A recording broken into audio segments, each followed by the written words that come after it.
नमस्कार दोस्तों, स्वागत है एक बार फिर से लेटेस्ट अपडेट और नई जानकारी के साथ वीडियो एलआईसी में। और सभी व्यूअर्स का मैं अमित कुमार सोनी हार्दिक हार्दिक अभिनंदन करता हूं, स्वागत करता हूं। दोस्तों, आज के इस वीडियो में हम बात करने वाले हैं EMRS यानी कि एकलव्य आदर्श आवासीय विद्यालय के संबंध में। दोस्तों, पहले का वीडियो आप लोगों ने जरूर देखा होगा और उसमें मैंने आप लोगों को पदों की संख्या के बारे में बताया था, जो कि 3,400 टोटल पोस्ट हैं और इसमें सबसे अधिक मध्य प्रदेश के लिए पोस्ट निकली हैं। और संभावित डेट इसकी कब होगी वो भी मैंने आप लोगों को वीडियो के माध्यम से बताई थी। और ये जो डेट थी, लगभग दिसंबर और जनवरी के आसपास इस एग्ज़ाम को कंडक्ट करवा लिया जाएगा। चूँकि दोस्तों ये एग्ज़ाम जून में प्रस्तावित था और मई में इसके फॉर्म भरा चुके थे, लेकिन कोरोना की वजह से ये पोस्टपोन कर दिया गया और नोटिफिकेशन के माध्यम से बताया गया कि एसएमएस या ईमेल के माध्यम से आप लोगों को सूचना दे दी जाएगी, इन्फॉर्मेशन दे दी जाएगी जब भी ये एग्ज़ाम कंडक्ट होगा तब। तो दोस्तों, आज के इस वीडियो में हम बात करने वाले हैं पोस्ट ग्रेजुएट टीचर्स के लिए।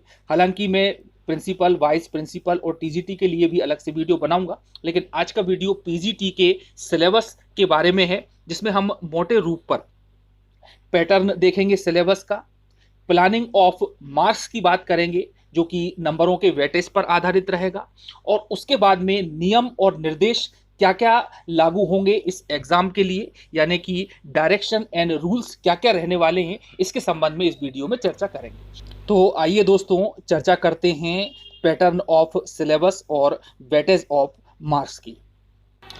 देखिए दोस्तों, पोस्ट ग्रेजुएट टीचर्स के लिए हम एक सिलेबस को मोटे मोटे तौर पर देखने जा रहे हैं। इसमें सबसे पहले आप लोगों को ये 3 पॉइंट्स दिखाई दे रहे हैं और इसमें है कि जो एग्जाम रहेगा ऑब्जेक्टिव टाइप रहेगा। पहली बात तो 160 नंबर का ये प्रश्न पत्र रहने वाला है।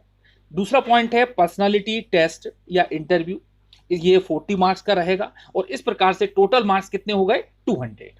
ठीक है। ड्यूरेशन ऑफ एग्जाम 180 मिनट यानी कि 3 घंटे रहने वाला है। अब आ जाते हैं हम सेक्शन पर। तो इसका जो सिलेबस है वो 4 पार्ट में डिवाइड किया हुआ है, फर्स्ट, सेकेंड, थर्ड और फोर्थ। अब जो ऊपर का जो पार्ट दिखाई दे रहा है आपको, फर्स्ट और सेकेंड, इसे हम मोटे रूप पर ए पार्ट में बांट सकते हैं और दूसरा थर्ड और फोर्थ सेकंड वाला जो है इसे हम बी पार्ट में बांट सकते हैं। उसी के आधार पर हम यहां पर चर्चा करेंगे। तो दोस्तों, सबसे पहले हम पार्ट ए में फर्स्ट पॉइंट को ले लेते हैं, जिसमें कि जनरल इंग्लिश और जनरल हिंदी शामिल है, जो कि 10-10 क्वेश्चन रहेंगे और इनके मार्क्स भी 10-10 ही रहने वाले हैं। तो जितने क्वेश्चन उतने मार्क्स, सीधी सी बात है।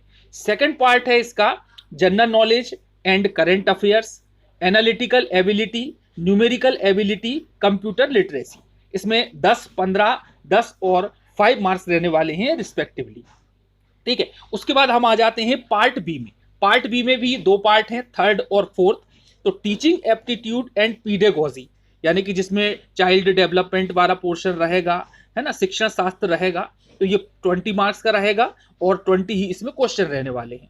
उसके बाद में फोर्थ पार्ट है आपका सब्जेक्ट नॉलेज। आपने पीजी किस सब्जेक्ट से किया है, जैसे Hindi, English, zoology, botany, chemistry, जो भी आपका सब्जेक्ट रहेगा, तो उस सब्जेक्ट नॉलेज के 80 मार्क्स रहेंगे और 80 ही क्वेश्चन रहने वाले हैं। इस प्रकार टोटल जो है 160 नंबर रहेंगे, ये रिटर्न रहेगा। और उसके बाद में इंटरव्यू 40 नंबर का रहने वाला है। तो 200 मार्क्स का ये पैटर्न रहेगा।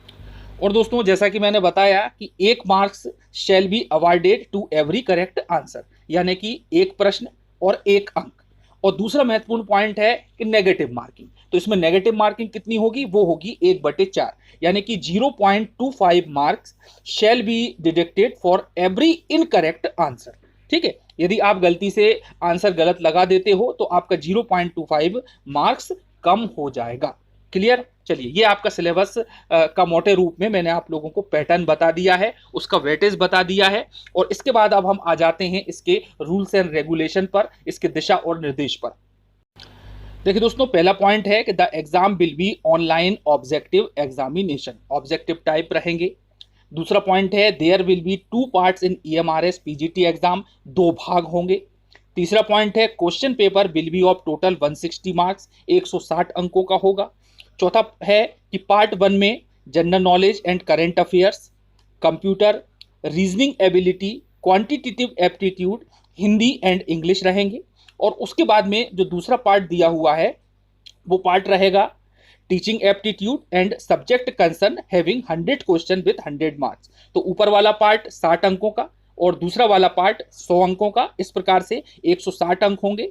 और qualification for the examination will be PG level, यानी परीक्षा के लिए योग्यता पीजी स्तर की रहेगी, यानी कि जिस भी किसी सब्जेक्ट में आपने पीजी किया होगा तो उसी से रिलेटेड आपका मेन सब्जेक्ट रहेगा और बाकी सभी कॉमन रहने वाले हैं ऊपर के पोर्शन के। तो दोस्तों आप इस प्रकार देख पा रहे हैं कि there will be negative marking of 0.25 marks और ड्यूरेशन जैसा मैंने बताया 3 घंटे का रहेगा। 0.25 यानी कि 1/4 मार्क्स की नेगेटिव मार्किंग होगी और इंटरव्यू 40 नंबर का रहने वाला है और टोटल जो नंबर रहेंगे वो 200 नंबर इसमें रहने वाले हैं। तो दोस्तों ये तो हो गया आपका पैटर्न, दिशा और निर्देश। अब अगले वीडियो में मैं आप लोगों को पीजीटी का पूरा डिस्क्रिप्टिव सिलेबस बताऊंगा और साथ में बुक्स भी बताने वाला हूं जो कि आपके सभी एग्जाम्स में काम आएगी, पीजीटी में भी काम आएगी और टीजीटी में भी काम आएगी। ठीक है। अब दोस्तों जो थोड़ा सा सिलेबस का अंतर है वो है वाइस प्रिंसिपल और प्रिंसिपल के सिलेबस में, तो उसको मैं बाद में एक साथ आप लोगों को अलग से वीडियो बना करके बता दूंगा। तो चलिए ये तो आपको बिल्कुल क्लियर हो गया होगा और अगली वीडियो में बुक्स देखेंगे और पूरा डिस्क्रिप्टिव वे में हम सिलेबस को देखेंगे। मिलते हैं अगले वीडियो में। धन्यवाद। जय हिंद, जय भारत।